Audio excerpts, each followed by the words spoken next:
Welcome to Rates and Barrels. It's Monday, May 12th. Derek Van Riper, Eno Saris here with you. On this episode, we got some baseball news you should know. It has happened. Jordan Lawlar has been recalled by the Diamondbacks. We'll talk about his fit in that Arizona lineup.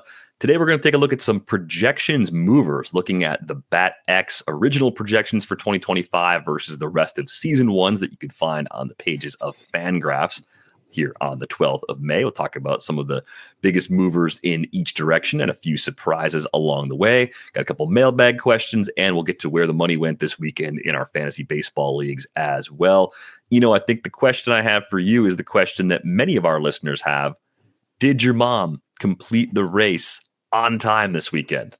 She didn't. She did not. I'm super proud of her, though. She made 100 miles, and she ran through 2 nights. So basically, somewhere around 60 hours of straight running, and got to 100 miles. She said she was hallucinating. She was seeing dogs everywhere, even during the daytime. That no dogs were there, and so at the end, there was a sort of cognitive impairment that sort of happens once you haven't slept for 2 days and you've just been running, where she wasn't sure if the information she got was incorrect or if she understood it incorrectly. But there was a misunderstanding about when and where the next cutoff was. And so she thought she was basically done and sat down, then found out that she'd had enough time to maybe keep going. But it would have been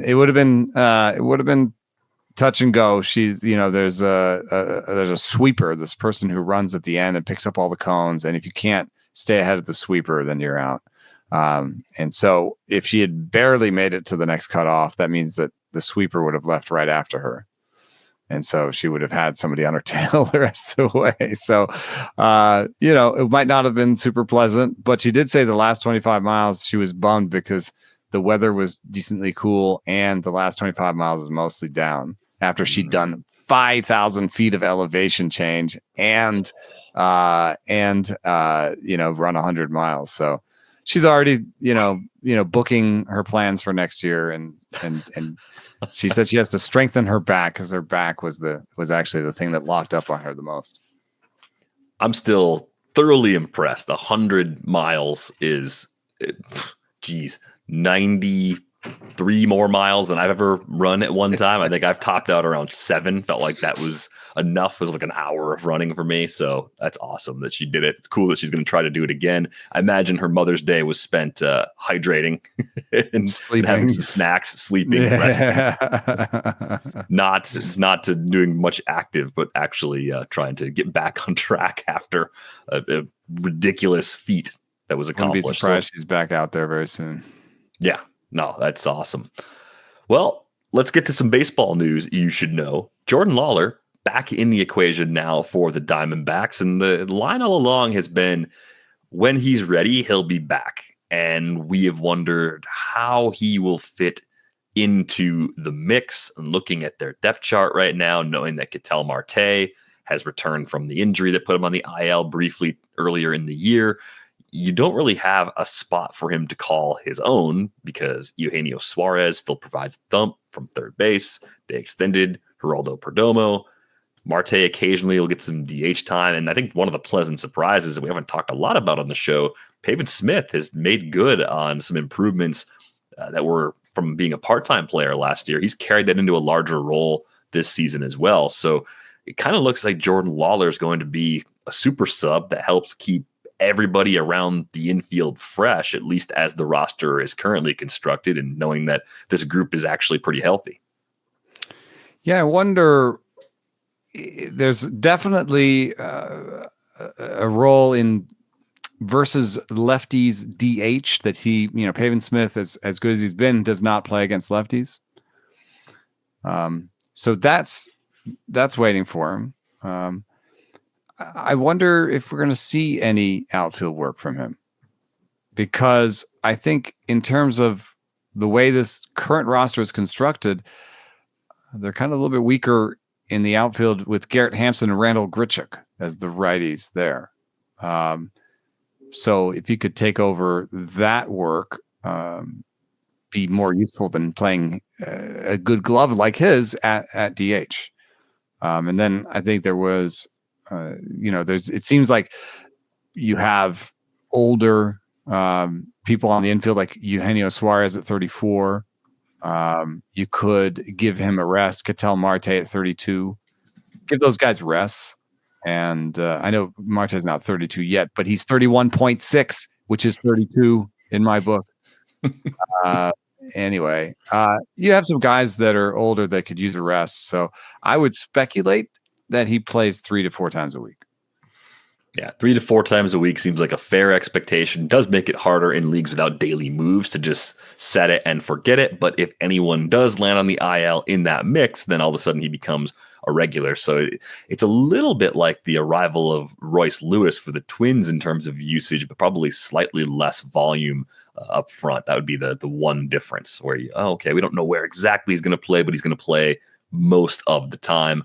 We'll see how it comes together for Lawlar here in the next few weeks, probably limiting him mostly to 15-team leagues for now. Keeper Dynasty, of course, he's rosterable in pretty much all of those. But the big thing you got to keep in mind, too, I guess, is for Keeper in Dynasty, this is the final year of the extension Eugenio Suarez signed, I believe, with the Reds forever ago, right? This is the last year of that. So he's a free agent at the end of the season. So this playing time crunch probably goes away in the winter. I would imagine Suarez ends up going elsewhere as a free agent, but you never know. Maybe it's a smaller deal that he comes back on. And as they continue to age, the older guys play less and Lawlar plays more. Yeah, I think just looking at their payroll page for the Diamondbacks and thinking about the way the team is constructed, I think if they have some extra cash jangling around their pocket, it's probably going to be set in motion towards the pitching side. Mm-hmm. They will get Jordan Montgomery's $22.5 million off, and Eugenio Suarez is $15 million, and Merrill Kelly's $7 million will be off the books. So they'll have some money. They could decide to kind of go with the two aces approach and spend some money there. As much as I don't love spending money on starting pitching, sometimes because it's so volatile. That would be similar to the Nationals approach. And if they can hit it right, it could really work for them. They've tried it with Corbin Burns. The early returns haven't been what they'd hoped for. We'll see how the rest of year one goes. But yeah, I think some of the Mike Rizzo builds over the years did feature spending up at the top of the market. It's a matter of just hitting when there are opportunities for the right guys. That's the challenge. Gallen too. Yeah, they're definitely going to do something in the rotation. Yeah. And the other factor, I guess, here too, is that in an off season, you could potentially have Lawlar work more in center field or somewhere in the outfield. I think that's the other path for him if they wanted to add another year for Suarez, keep him in the mix too. Like there's a few ways it can work, but the long-term playing time trajectory is good. And I think we finally got to the point where Jordan Lawlar really had nothing left to prove at AAA Reno. So hopefully this is an up for good sort of situation. There wasn't a ton of news over the weekend, but I did notice Zach Eflin came back from the IL, and I started to think a little bit more about our conversations about the Orioles recently and how important Eflin's going to be given the state of their pitching. 5 innings, 5 Ks, 2 earned against the Angels first time back. He's made 4 starts this year around that injury. He's gone at least 5 in all of them. 3.13 ERA, 0.96 whip. And I think Eflin's addition to the roster, because it happened at the trade deadline or prior to the trade deadline last year, is that one move they sort of made in advance of losing Corbin Burns that hasn't received a lot of credit, in part because of his time on the IL. But if they could somehow, and this might be wishing for too much, but maybe it's not, because the ratios have been good really since 2023 consistently, and they've rarely been bad over the course of his career. If they can keep Eflin healthy the rest of the way and get 160 innings or so by season's end of low 3s ERA, good whip, then that goes a very long way in a rotation where the depth has been tested a lot up to this point. Yeah, I saw I made the contention that this is going to take more time to fix, and I saw some pushback in the comments of my 10 numbers piece. My initial reaction was like, Zach Eflin is not fixing this, but you have to give credit to the fact that Sugano looks useful. If I don't think he's a 1 or a 2, but if you want to give Sugano, the 3 spot in a normal rotation, and I don't think Eflin's a 1 either, but because I kind of doubt those numbers, but even in terms of stuff, let's give Eflin a good 2. Grayson Rodriguez is throwing again. So I guess there's a potential that by season's end, they have a sort of normal 1, 2, 3, and they're like everybody else trying to figure out 4 and 5. I don't know. Right. And maybe this trade deadline this year will be even more active than the last one. Maybe they can find someone a little higher up in that pecking order. But long-term, Eflin is a free agent at year's end. Sugano's a free agent at year's end. Mm-hmm. So if we fast forward using this roster till next year, this is part of my contention. Is like if we fast forward to next year, it's Grayson Rodriguez and Dean Kramer and Cade Povich 1, 2, 3, and that is not viable. And Bradish, then we look at Bradish would be in there, assuming Bradish he comes back healthy. Right. So you'd be like Grayson, Bradish, Kramer, Povich. I mean, I still don't think that's fixed. And we know that this is not a team that's necessarily going to go and shop at the top of the market. So you're going to take Grayson Rodriguez and Bradish, guys who've just been hurt, and then Kramer and Povich, guys who've been very up and down, and then you're going to add some more 1-year, $10 million deals to them again. I just don't think this is a good strategy year in and year out. You know what I mean? What I'm hoping for is some more information about Nestor Herman, who's at AA right now. Good numbers in terms of strikeout to walk so far this year, 37-10 in 25 innings. And I think 6 of those walks were in the first 2 starts of the year. So the little wobble control-wise seems to be gone. I think he's a big part of their plan. I'm just kind of curious to know if it's a true like mid-rotation or better arsenal or something that won't play up quite as much, because the results from him so far in the minors overall have been excellent. Yeah. Cade Povich was running very similar numbers in the minors. I think he's got better stuff than Povich, but don't have the data to quantify it just yet. So there's my one random name to think about if you're looking for some Orioles pitching that they might be relying a bit more on maybe by the second half of this year or at least by 2026. How about this one? The Rockies fire Bud Black and bench coach Mike Redmond. So Clint Hurdle is now the bench coach, and they made their third base coach the new manager. The Rockies are at 7-33. Their third base coach is the new manager. All right. Yeah, they went that route. They didn't make Clint Hurdle the manager again, which whatever. We had this conversation with the Pirates. Like, to a large extent, this just doesn't matter. It's part of the process of saying we got to make some changes, but unless the changes go much deeper than they typically do, you're probably going to keep getting the same underwhelming results that you've been getting for a long time. And how much of the 7-33 record can be attributed to Bud Black? Not much. Like, it's just, I don't think it would matter who's managing this team right now. This Rockies club has really been spinning the tires arguably since at least 2022, maybe as far back as 2019. In their best season in that window since 2019, they went 74-87 in 2021. That's their high water mark. They've changed GMs. They've hired and fired people in their analytics department, which has always been small. Oh, they've changed the analytics departments 3 times over. And this is a classic, similar situation to what we see in Pittsburgh, similar to what we even see in Anaheim, where they will spend money on payroll, or we even see it with the White Sox, where they will spend when they're good. Until ownership changes, I don't have any real confidence that they're going to make enough changes to get a significantly better result. And I say this as someone who's always said this is the most difficult place to win in baseball because of playing at altitude and the challenges that presents. I don't think that's changed, but it's also not an excuse to be constantly this bad. I think they also just they aren't clear-eyed about where they are in the win cycle and what they should be doing. And so we make jokes about like, oh, this guy's up, but he won't play because it's the Rockies, you know what I mean? And like, The kind of cutting bait on Nolan Jones, a year after you traded for him, like, it's just like, which way are you going? You should be hoarding assets, right? You should be holding on to Nolan Jones and giving him a long try, and because why are you doing anything else? Like, why are you doing anything but trying to find young players that'll be here for a while? So we were looking at lineups, and Bud Black has basically kept the same lineups forever, and I'm looking at Brenton Doyle and saying, this is a guy with like a career 290 OBP. Why is he in leadoff? But I actually don't think that the lineup means that much.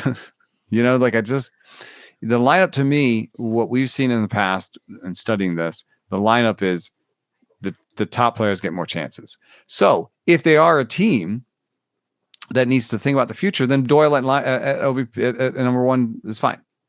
It doesn't matter what his OBP is. You just put him up there, and you're trying to see, can he be our leadoff guy? He could be an ideal leadoff guy, even if he could get that OBP to like 320. And so you're kind of letting him develop. And so, are you a developing team, or are you a team that's going to be good? And if they're going to become a developing team, then they should look at all the ways to develop players, because hasn't been working. And they should be hiring and firing people who are their player development presidents, and more than their manager. Everybody loves Bud Black. The other thing that I come to think about is Bud Black a good manager or not? And I ran into this thing, which is, among managers with 1,000 or more wins, he has the worst winning percentage among those 67 managers that have ever got 1,000 wins. However, if you look at the other people around him in win percentage, they're Ned Yost, Frank Robinson, Gene Mauch, Ron Gardenhire, Jim Fergosi, Clint Hurdle, Connie Mack is not that far from him. Connie Mack has the most wins of all time. Connie Mack is in the Hall of Fame for managing. Connie Mack has a 486 win percentage. Bud Black has a 460. So, Bruce Bochy has a 498 winning percentage for his career. So I don't know that winning percentage is a great way to judge Bud Black. You can think about the places where he's been. He had the Padres when they weren't good, and he had the Rockies when they weren't good. But I also think that he might not be the right guy for a rebuilding squad that needs to try and think about doing things differently. So he's a guy who's a pitching coach, and like, if I was going to do something interesting with the Rockies, I would take that pitching staff and try to figure out something that works. Maybe have almost like a home away platoon staff, like have guys that you're trying to pitch at home and guys you're trying to pitch on the road. And I know it seems impossible, but I wouldn't be like, let's just do it the way we've done it forever. I'd be like, we've got to push the needle on this somehow. Maybe everybody pitches 3 innings. Maybe that's it. I was thinking about the conversation we had with Adam Ottavino around this time last year. He joined us as a guest, and we were talking about the success he had when he pitched in Colorado. We kind of asked him, we're like, what do you think it was about? And he talked about being more east and west than north and south. And, I haven't taken enough of a deep dive into Rockies history to really see if they've ever tried to fully assemble a staff that's more east and west. And I think the reason it would be difficult would be that pitchers, before they are in their organization, are going to train in a way that makes them as effective as they can possibly be. And then the day they find out they're going to Colorado, it's like, oh no. Or, hey, I'm getting usually paid, a really bad, like hard. If they sign there, like it's the last chance saloon sort of deal. Yeah.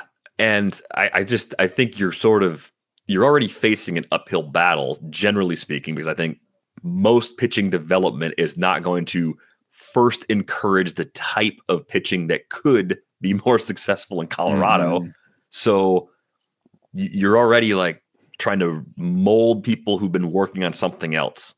And that seems like part of the problem that is very tricky to fix as well. I just think we talked about in the first year we had a show, very first year of Rates and Barrels. One of our first episodes was like, what would we do to fix the Rockies? And the summary of that was, well, everything different, but like in the sense of leaning as heavily into tech and science as you possibly could and trying to use that to your benefit.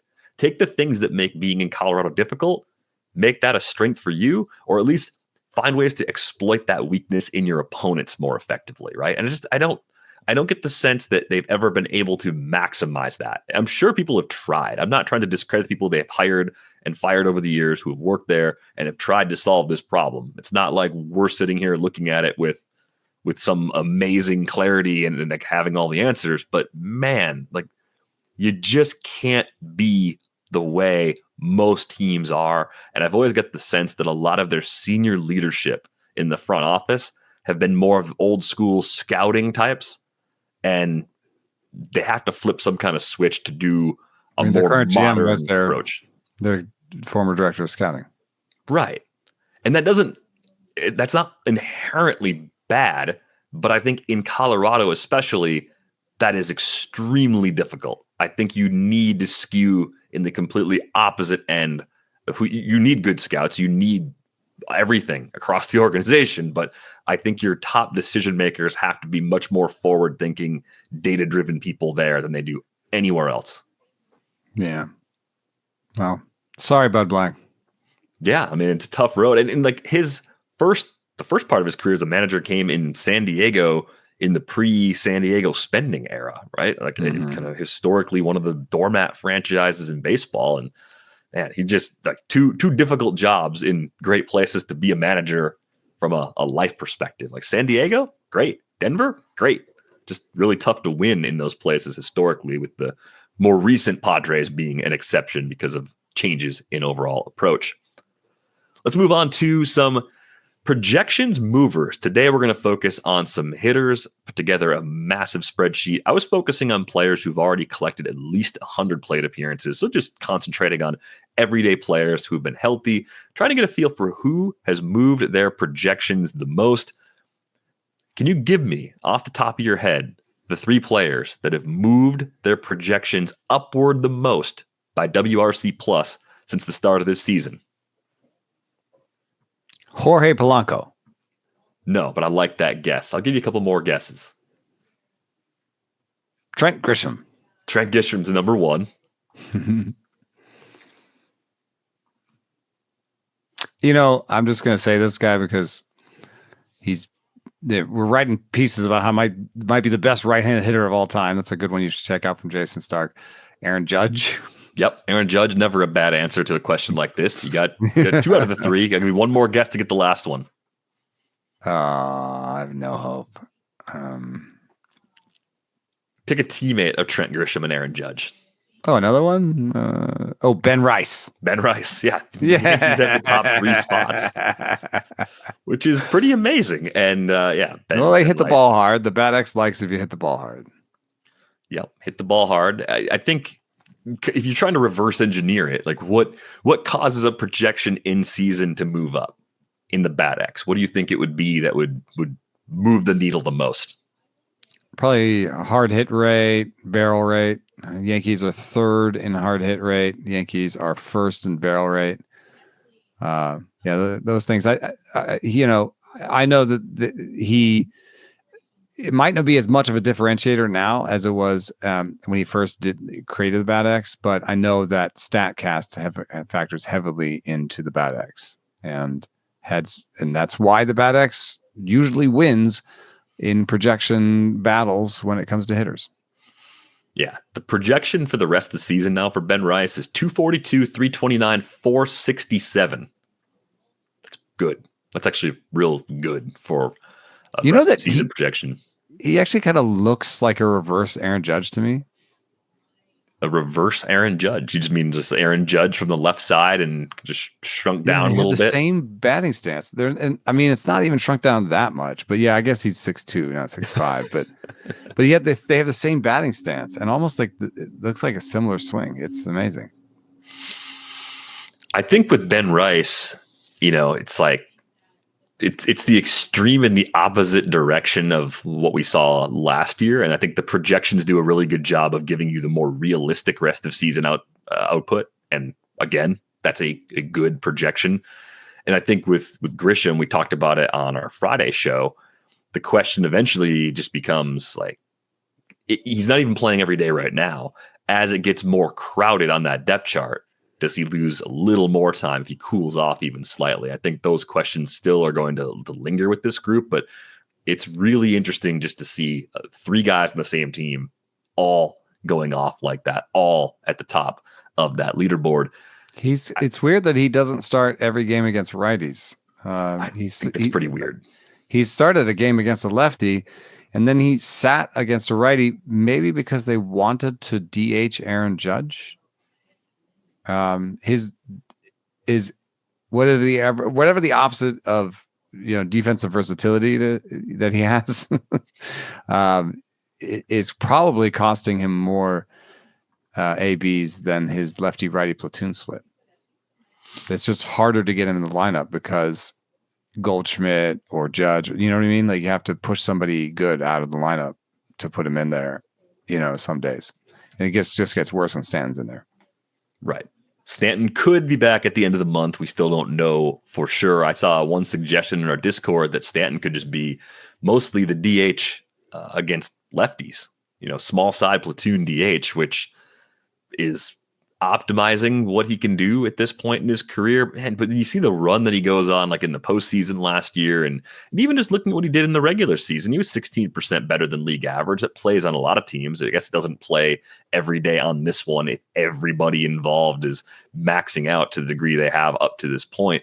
But Stanton still has 2 years and change on that deal. He's signed through 2027. I guess at a certain point, you just say the money's spent. It doesn't matter.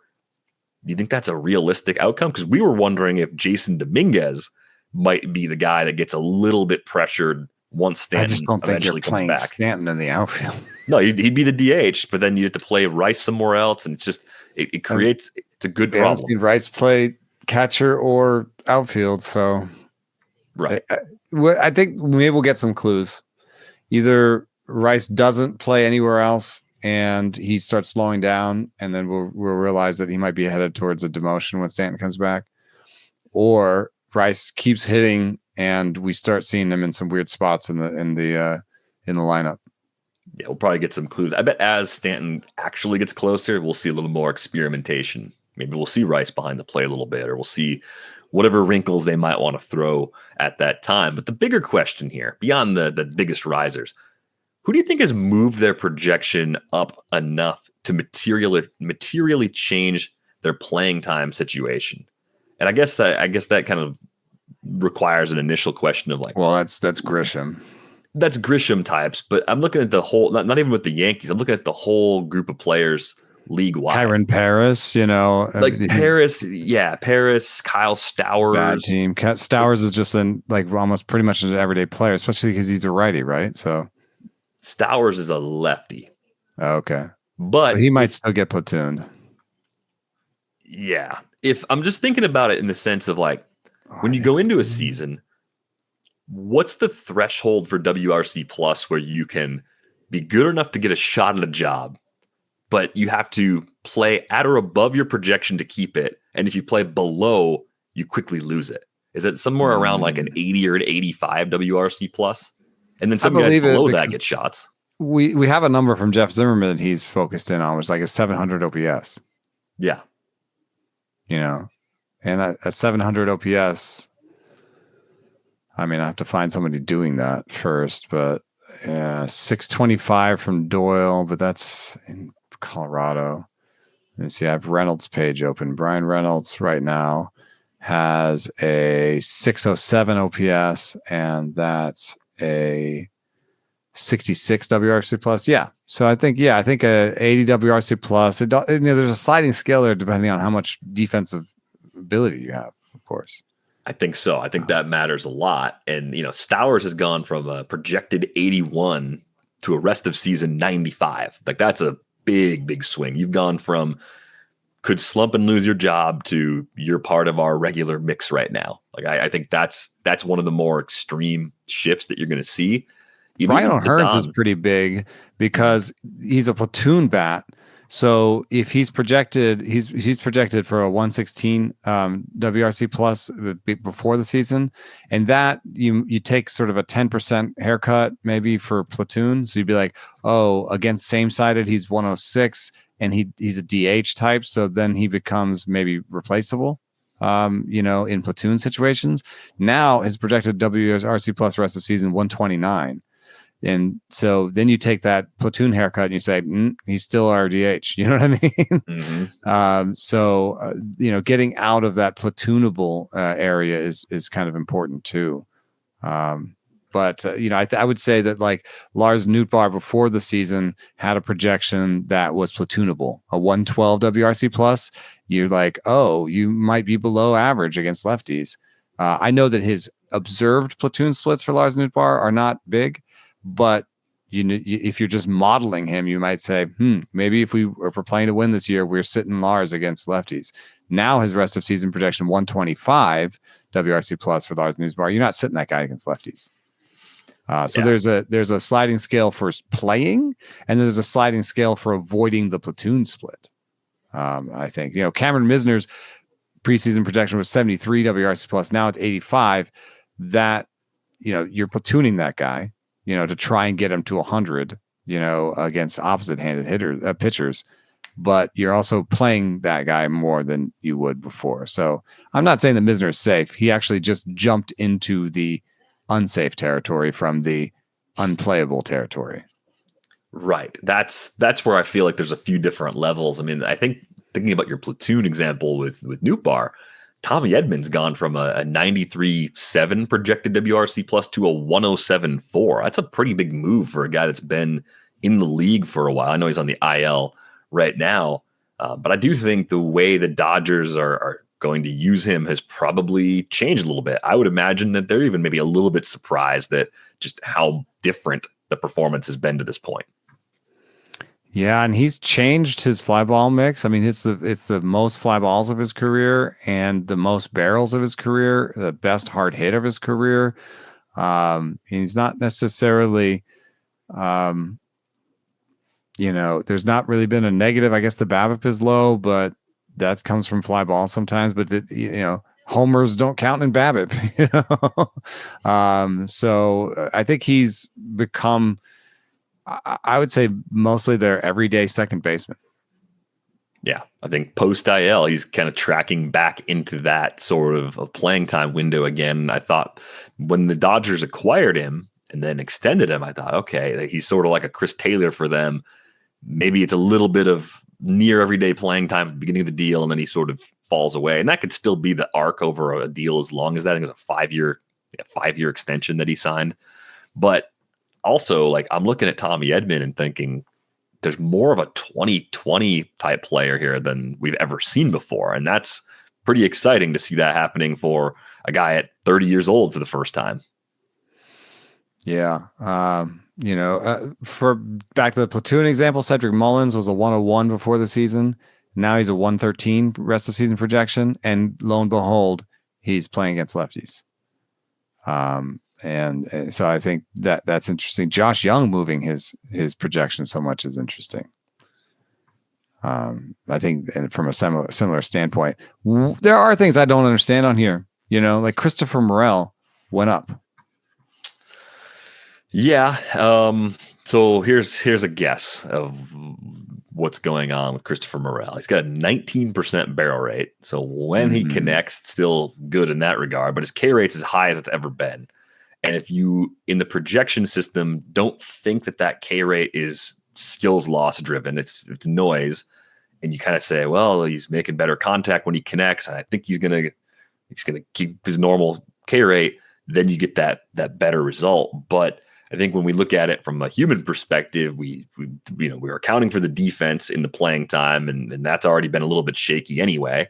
And we're saying, if they're going to do optimal usage with playing time, that's going to make metrics like barrel rate pop, and you're just not going to get that. It's kind of it's a way of maximizing the real life value of the player, but then knowing that they're not going to flip the switch and just push him out there as a near everyday guy. So I think you have to be a little careful with some of the semi-regulars that will pop up on this list. I thought it was weird that Andrew Vaughn, for as rough as his start has been, his projections are actually up a little bit for the rest of the season, right? I think that kind of says buy low, right? But it's the worst O-swing percentage of his career. So you see that, and you're like, oh, okay, that explains why the K rate's up a little bit. But he's done that with a 50% hard hit rate and a 15.8% barrel rate. So he's keeping some of the gains we saw last year when he was lifting the ball more often. He's just not getting good results. It's a 220 BABIP. It's about 66 points off of his career norm. Still just doesn't pull the ball in the air, dude. He's just not pulling it. So then do you look at that and say, okay, he's doing most of what we want. We're just waiting for that last tweak. Or do you say this is fool's gold and the projections are misleading us?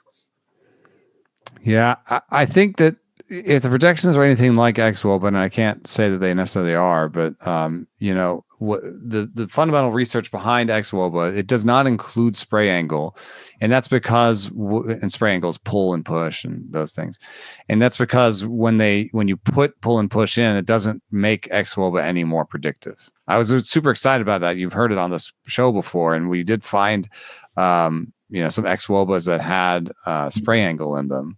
And thanks to the people that did that research, but what I've seen is that it doesn't make it more predictive. And I think that the reason is that pull percentages and things like that, I think they go in and out. And I think they have something to do with contact point. And I think that contact point goes in and out. There is a chance that he shifts that contact point and pulls more, in the future. On the other hand, I would say there are players that have demonstrated a certain tendency towards pulling or pushing over their entire career that you can believe maybe more than like when you look at the entire population. You know what I mean? Mm-hmm. Like you can look at Andrew Vaughn and be like, he's never pulled the ball 40% of the time. Like maybe for him, these projections aren't as valuable.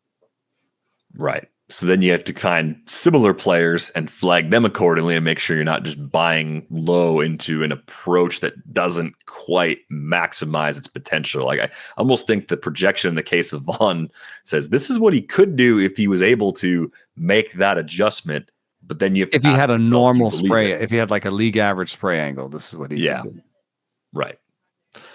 So that's a little bit of a surprise that I saw in there. I did see some pretty common buy low questions, like Brian Reynolds pops in here. Like, I think when you have a long track record of being good, it takes a lot to actually significantly lower your projection. Brian Reynolds is down less than a half point in WRC plus, despite having a 66 WRC plus in season, 28.5% K rate, a little high for Reynolds. You don't really expect that, but it's sort of a question of bounce back to what? And people will write to us on Discord and ask, is he down in value because the Pirates offense is so bad? And my thought is no, they generally haven't been good lineups around him over the course of his career. And he's been able to put up some pretty solid, like $18, $20, $22 type years anyway. So you put together this rolling chart looking at his strikeout rate over time, and it's a 3-year snapshot, 15-game rolling average over from Fangraphs. And you see that longer-term trend of more Ks that you would kind of expect for a player at this stage of his career, right? Brian Reynolds is post-peak, and I think trading for him for the rest of this season is actually pretty sharp. I think he's going to be fine. I think we've talked about him as like the Honda Accord or Toyota Camry of players. Like that's the Ryan Bloomfield way. He's the best oatmeal you can imagine, right? Like he's safe. He's almost certainly going to come in close to his projection. Yeah, and I think in and year out. That chart shows you that like he's had this problem before and he's fixed it. And it's not this. Yes, this peak strikeout rate in 2025 is a little bit worse than one in 2024, but it's not that much worse than that. He had a month like this last year. Right. Mm-hmm. And he still managed to come out the other end. So, you look at the underlying stats, his barrel rate is actually one of the best of his career right now. His hard hit rate is the second best of his career. So he's doing some things well. And I think, he showed up as having sauce in my 10 numbers, in my buy low bats piece. And I stand by that. I think he's a great buy low. I think it does become a bigger question in keeper leagues. We were having this discussion off air a little bit about just like, is he actually a good acquire in in dynasties. And I would say that this same graph makes me worry a little bit about long term, that this is the beginning of the end in terms of, he's going to strike out more. And I don't mean the end of him as a good major league hitter. I just, the bar for fantasy is higher. So his rest of season projections are for like a 109 WRC plus. If you kind of average them out, that's oopsie. The bat X 111. So, then you got Zips at 106. So he's basically a 10% better than league average corner outfielder. And that's with them projecting his strikeout rate to improve and be basically what it has been over his career. If he starts pushing 27s and 28s and strikeout rates regularly, then that WRC projection is going to come down, and it's going to come down to like 105. And now you're a corner outfielder with a 105 WRC plus projection. That's not super valued in fantasy or in the big picture in baseball. So, there are some scary signs here, I think, for his long-term dynasty output. On the other hand, you were saying, well, a 30-year-old corner outfielder that doesn't really stand out in terms of any, he's going to solve my home runs or my stolen bases needs going forward. It might be an easy acquire. It may just not be may not cost you a lot to get a Brian Reynolds right now. Yeah, compared to trading for somebody who's going to be a top 40, top 50 dynasty player, it's going to cost you a lot less. And Reynolds is still, he's under contract through 2030 for a team that doesn't have more than 3 viable everyday bats right now. His playing time is going nowhere. So it might be extremely boring, but even right now, just quadruple what you've seen so far. You'd get 78 RBIs, 20 homers. You get a dozen steals and 64 runs scored to be the lowest we've ever seen from him as an everyday player. That's while he's hitting 210 with a 274 OBP. He's probably better than that going forward. The lineup around him could get a little better. Spencer Horwitz coming back. Maybe some of the young guys start to click. I mean, I don't think they're going to be good, but I think they could be better than terrible is sort of the reasonable rest of season outcome for that supporting cast. So yeah, keeper dynasty leagues, I think he still makes some sense because he's fallen to that sweet spot where what you get is probably more valuable than what you have to pay, since the person getting rid of him has slowly lowered their own expectations. I don't know why they signed him to that deal, dude. I don't know. I don't think it makes a lot of sense baseball-wise. Well, I guess it's the AAV is so cheap that they're like, hey, even if he's only like a 1-win guy, the average annual value on this is $13 million. Right. 1 to 2 wins for the life of the deal. They're still fine. And if he's a little better than that for a few years and a little worse for a few years, that's fine. I don't know. I'm trying to say this in a way that's not rude, but why him? Probably because who else was going to take the money? Oh, right. Yeah.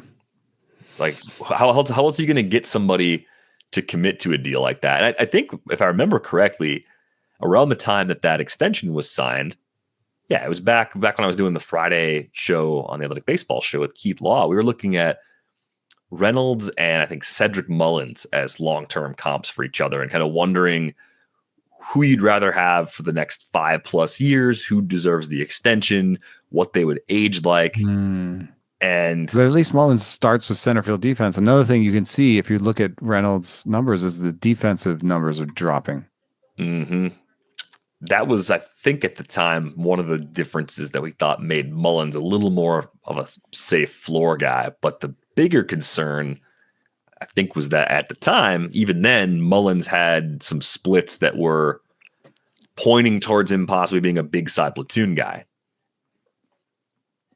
And that was kind of tricky to rectify on a long-term deal. Right, and we just talked about how he kind of maybe moved out of that. But if he moves out of that, it's a temporary move. He's trending towards maybe you want to sit versus lefties. So right. So yeah, interesting names up and down that board. At the other end, if you're just curious, who are some of the players that are playing a lot that have lost the most off their projection? Luis Rengifo has gone from a 93 to about an 86 WRC plus for his rest of season projection.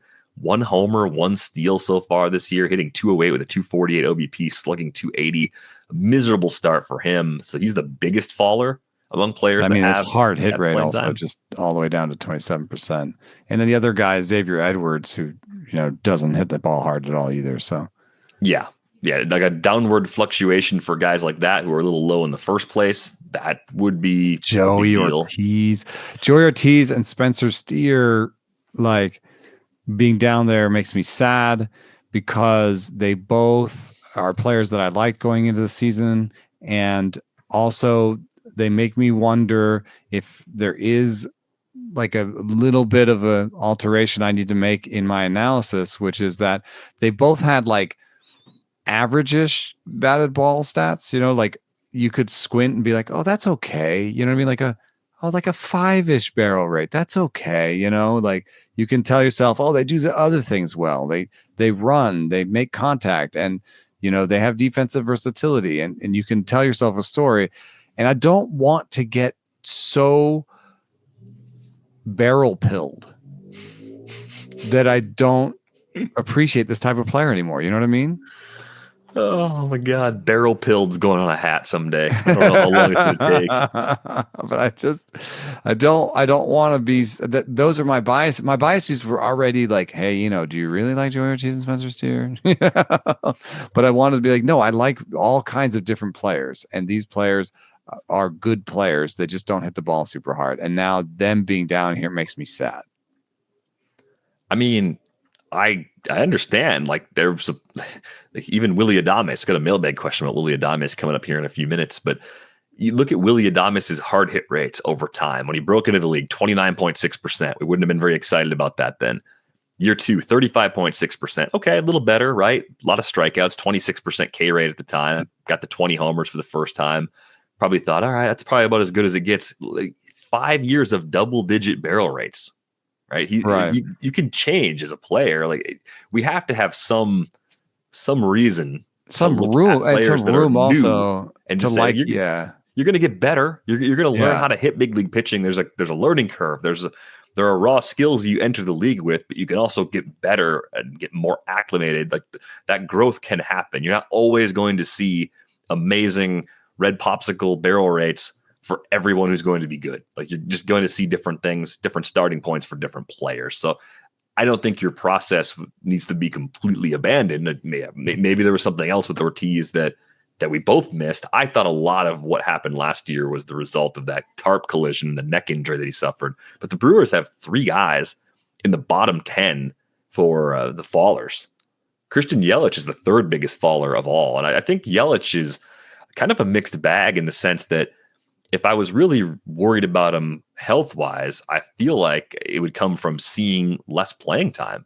But Yelich has played 39 games this year, 165 plate appearances. It's not really that far off other regulars coming off of the microdiscectomy surgery in his back. And if I was really worried about Yelich from a health standpoint, I'd say he's probably not stealing bases, but he is. He's 8 for 9 as a base stealer so far. Like if his back was really feeling like garbage, they wouldn't have him running quite that much and he wouldn't be that efficient. I mean, the big difference is he's pounding the ball on the ground again. And this is a problem he's had at various points in his career. Peak Yelich got the ground ball rate down into the low 40% range. That proved to be an outlier. Even the follow-up in the shortened season, he got to 50.8% again. But he's been creeping back up in ground ball rate for a few years. And that's how he entered the league. So I kind of get it. This seems a little bit like a Brian Reynolds-y, this is what happens to players as they get older. They just get a little bit worse. And that's actually a pretty big fall in projection for a guy that has a lot baked in. But when you dig into that ground ball rate being above 60% and you see like, oh, he's just not hitting the ball quite the same way he did even 3 or 4 years ago from a barrel rate perspective, like, yeah, he's chasing more than ever too. That's the other part of this. It's been a slow increase from the peak in chase rate. This is the 4th, 5th season in a row where the chase rate's actually gone up for Christian Yelich. Eventually it gets to a point where it's so high that it's a little bit of a problem. Yeah. And then Churio being the 3rd guy on there was really surprising to me. I hadn't noticed that there were any red flags with Churio. And maybe there aren't, but it is a surprisingly soft barrel rate, I guess. 8.8% is not a standout number.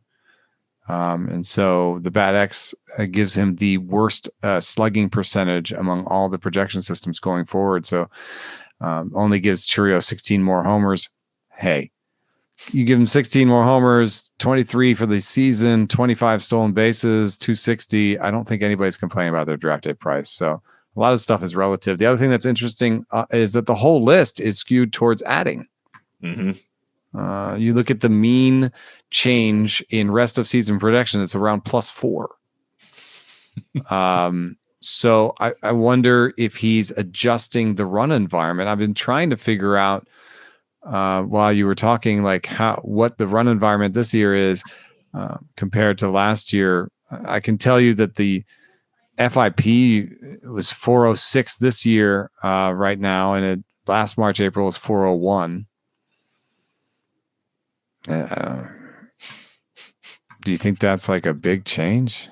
I don't think it's negligible, but I don't think it's a big change. ERA has gone from 4 to 403. Maybe he's just seeing something in the run environment where he's like, I need to push everybody a little bit. I also wonder if the way I cut the leaderboard at 100 plate appearances skewed it a little bit, where there would be more people improving anyway because they're getting playing time. The teams are playing them more because they're playing better. And for the guys that are just below that threshold, maybe that chopped off a bunch of the slight losers. So even if that run environment was bumped up a little bit by the projection system, this particular slice may have kind of made it look more extreme. That explains it all, actually, because just think about what we've just been talking about. Like, let's say you started with an 80 WRC plus projection and you got bumped down to a 70. You're not really playable, and you might not even make this list anymore. Right, you probably slumped your way out of playing time and you missed the 100 plate appearance threshold. Yeah. I mean, we're like, here's somebody who's really close to that. Jacob Young came in with a 68 WRC plus projection. There were some places I would have taken a shot on Jacob Young because I thought this is a good defensive center fielder and he'll play just because, this is deep leagues. I'm not talking about, I don't have a lot of share. I don't think I have any actually in it, but I did consider him a couple times in like drafting holes as like a 6th or 7th outfielder. May have one of him like that. His projection rest of the season went from 73 to 71. Not a big deal. However, it is going down, and that's a 71. And that's even closer to how valuable is this glove to us in the first place. And he has 114 plate appearances and is being phased out to some extent. So already there, we're seeing someone that could easily have not even made this list. If you used 125 as a cutoff. Yeah, that's my guess as to why it skews more towards risers than being kind of balanced and evened out so far. One mailbag question before we get to where the money went. This one comes from Kerry Bonds. Willy Adames, a good buy low candidate. When you look at Willy Adames in this same rubric, what's going on with his rest of season projection compared to his initial projection? Initially projected for a 109.5. Now projected for nearly a 113 WRC plus. He would fit into that, hey, wait, why is he up sort of group? Reasons being a hard hit rate, 44.8%, still good, right? He's not chasing more. I think this is mostly just a guy getting used to a new environment where the home ballpark is a tougher place to hit than the last place he played his home games. And I don't really have any strong explanation for anything. Weirdly, his home split is better than his away split. Yeah, and he's a 712 OPS at home and 576 on the road. But it still applies. It's just he's getting used to different away stadiums too. It's a whole different life. Yeah. I mean, in last season, final year in Milwaukee, 18 of his 32 homers were at home, so it wasn't like it was heavy skewed in the direction of American Family Field. But I don't know, man. I think you could take that 14 away, right, and say, okay, that's his true talent. Let's give him 14 away this year, or 13 away, and then you're going to give him, maybe 8 at home. So maybe he's really only, and that's actually sort of where he's projected. If you add what he's done to rest of season projection, he goes from 21 to 23 homers. That's his range. So maybe that's the deal. He's a 14 home run away guy, and he's an 8 home run at home guy, and that's going to add up to, like a 240 average at the end of season with 21 homers and 10 steals. It'd be a tick below what he's done for a 5-year. It'd be a 5-year low, but it wouldn't be like ridiculous. It's not as bad as what he's doing now. It's probably valuable in almost every league. I think the other part of his value that we were skeptical of coming into the year was the stolen base spike. He was great on the base pass last year, 21-25. We know that's in the Brewers organizational DNA right now to be aggressive in that regard. 2 for 4 in 41 games with the Giants. And how much of that is organizational philosophy? How much of that is, maybe just trying to stay healthy and be out there every single day and avoid the risk that comes from being more aggressive on the base pass, whatever, to whatever degree that actually is risky. I mean, I think I would argue that there is at least some risk to stealing bases because of jamming your fingers and thumbs and just getting hurt a variety of different ways. We've seen it. But with Willy Adames, like the projections say 9 to 10 bags the rest of the way. It's not quite 15 plus that you'd expect for a guy that stole 21 for the first time last year. Yeah, I think, he's been struggling to lift the ball a little bit in this early going. And if you look at his rolling fly ball rate, it's trending back upwards again. I think I've been watching a fair amount of him because, I watched the Giants and Padres a fair amount, the local teams for me, really the family teams. And it looked a little discombobulated at plate. And I think he's been coming around recently. So I just wanted to give you those overall numbers for the season so that you don't overestimate what you're buying. Like, I don't think you're buying a 30 home run, 20 stolen base guy. No. And I think we saw enough parts of his career where he's been more of like a 230, 240 type hitter with some variation to the downside in there, mid 20s to low 30s home run power and, non-zero speed. That's where your expectations should have been all along. That's what you should be buying back into if you are buying him low. I think he's fine. Job security's there. Skills are solid. Still makes hard contact. So short answer, didn't listen to the last 4 minutes of the pod. Yes, Willy Adames is a relatively good buy low. Just don't expect him to run nearly as much as he did last year. All right, last question for you before we go in where the money went. How much Cade Horton did you cram onto rosters this weekend? None. Okay. Any particular reason you didn't cram Cade Horton onto your rosters? I don't think it's a very, very good fastball. And, I think that the slider is good, but I think it's like a league average kind of slider. And then it's a really small arsenal.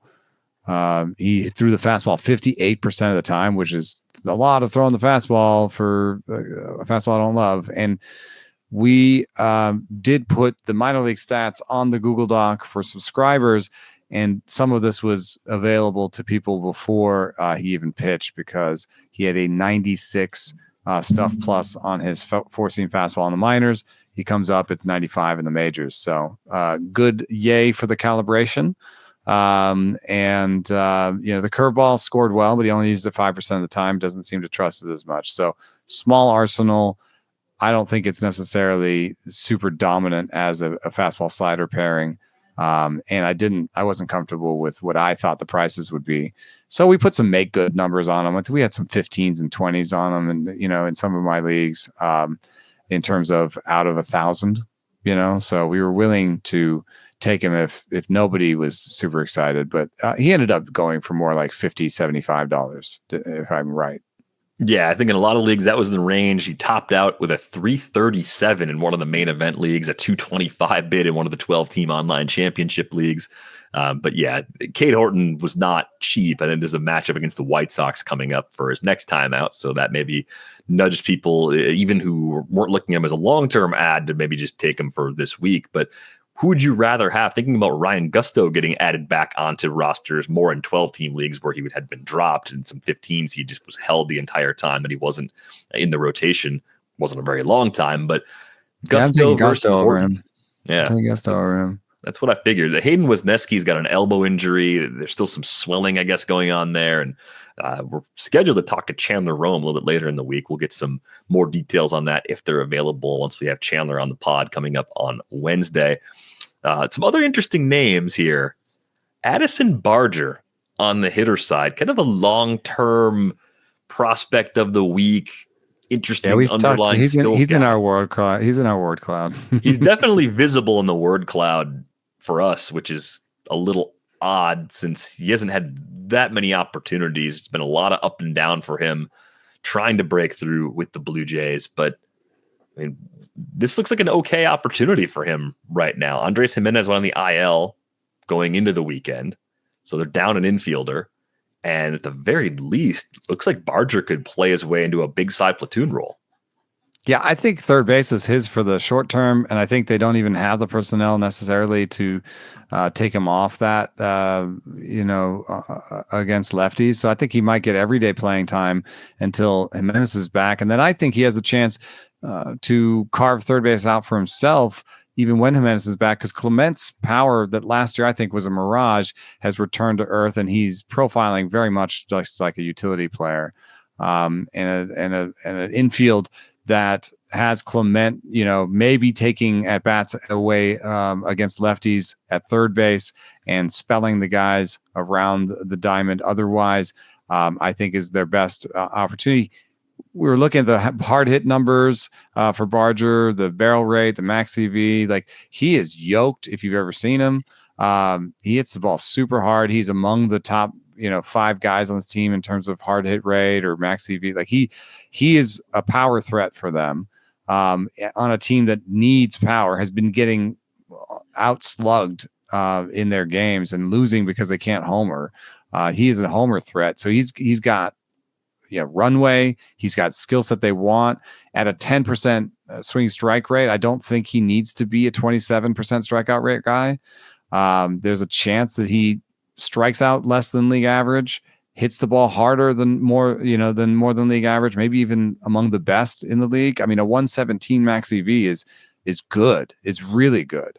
So I went heavy in on Addison Barger. I got him everywhere that I could, and I paid $30 to $50, and I just thought it was a great price. Multi-eligibility, third base, outfield opportunity. If it doesn't work out, you're not crying about $30, $50 out of $1,000 you lost, So and you may get lucky and actually reel off a stretch where he's an everyday guy for the next 2 weeks, because the Blue Jays, at least as it lines up right now, are not projected to face a left-handed starter in their next 12 games. Yeah, so I think it all lines up pretty well. And then, this is one of those things of sometimes when you're given runway and you get that confidence and you don't see a lefty and you play every day, like everything just sort of falls into place. He continues to hit the ball hard. And I just think that lower K rate in this limited run this year, that makes him a really interesting, at least short-term target to throw on your roster just to see where it goes in a bunch of leagues. Anybody else that you were picking up this weekend that you thought was a particularly interesting ad? Yeah, I mean, after our draft last week, I got some cannons for cheap. You had some Jonathan Cannon? Nice. And I know that some people saw at Cincinnati and scared away, but if you have looked at Cincinnati's batting numbers at home, they're bad. They have like a 350 slugging at home this year. Yeah, I'm gonna say that might just be noise, though. Do you know where the Reds rank right now in runs scored per game for the season? 26th, 25th. They're 11th. Really? Yeah. Wow. They've scored almost as much per game, but all as on the road. Phillies. Yeah, I mean, I'm sure it's been. I'm not debunking the home road thing, but also like the ballpark's the ballpark. The weather's getting warmer. Oh, I don't feel amazing about it. I mean, this is I dropped Carmen Mazinski for a 2-step from Cannon, so for $5 out of 1,000. So I'm living that life. That's the 14th place team that is just like, yeah, okay, just trying to scrabble a way out somehow. You got 2 sticks on that club, and you're just trying to make a little fire. I got you. Right. Okay. Good luck. That was the Garrett Cole in the 4th round team. That's really struggling. It's the one where you go to set your lineup and you put some goggles on to cover up your eyes as you do it. Like, here we go. My eyes, the goggles, strap. They do nothing. Snap the old chin strap. Let's go. Let's see what we can do. I do see, some interesting pickups in terms of Evan Carter being out there. Mm-hmm. I don't think that was available to me in most of my leagues. That's one of those situations where he costs more because he's been gone for in some leagues. And I like Evan Carter, and I like the skill set, and it seems like they're just giving him center field. So, yeah, I do think that he might sit against lefties. But yeah, you should go pick up Evan Carter. It's even at 240, 1010, like, he's like, I guess what they thought internally is like, he can do what Taveras was doing, but he also could do a lot better. And Taveras can't do much better. Now, Taveras is also playing right field in Seattle, and I've seen that he's on the main event pickups. I don't know. Taveras, at some point, Victor Robles is back, and then he seems a little bit Spider-Man Mimi with Victor Robles. Well, that's what they're hoping to kind of catch as far as let's get a guy and see if we can be upper end of the projections and just be right about a very talented player that hasn't had it work consistently for a while. I think that's exactly what they saw. Robles is still a long ways away from coming back, though, so much is going to happen between now and the time that they actually have to make a choice like that. And I think I'm on the Rangers side of that one. And it's because of the reasons you were describing during the Rockies portion of the show, where if you're the Rangers and you think Evan Carter is good enough to contribute on your team when you're making a World Series run, and we get to 2025, 2 seasons after that happens, and you have Leody Taveras, who's been in your organization for a long time, like probably a decade or maybe even a little longer, you can't fix Leody Taveras. You've tried. Evan Carter needs reps. You got to figure out if Evan Carter is going to hit big league pitching. You got to give him the exposure, see how that goes, put him in the bottom third of your lineup, hope the defense is going to be good enough, and say he's probably not worse than Leody. He might be a lot better. And part of getting to the path of him being a lot better is just playing him. He had a combo meal split over 2 games over the weekend. So I don't know what you call that. Is that a now and later, like a homer on Saturday and a steal on Sunday? I don't know. We didn't name him. So he was making an impact over the weekend. But yeah, I think our general approach to Carter going into the weekend was the long-term outcomes could still be good, more of a secondary than a primary if you're trying to play for the future. If you can try to get him as a second piece, I think you'll be happier there. It just might take some time for him to put all the pieces together because health's been a big factor in why it hasn't happened over the last year and change now for Carter. But yes, hopefully they are leaving him alone in Texas. We are going to go on our way out the door. A reminder, you can join our Discord with the link in the show description. You can find Eno on Bluesky, enosaris.bsky.social. I'm dvr.bsky.social. Thanks to our producer, Brian Smith, for putting this episode together. That's going to do it for this episode of Rates and Barrels. We're back with you on Tuesday. Thanks for listening.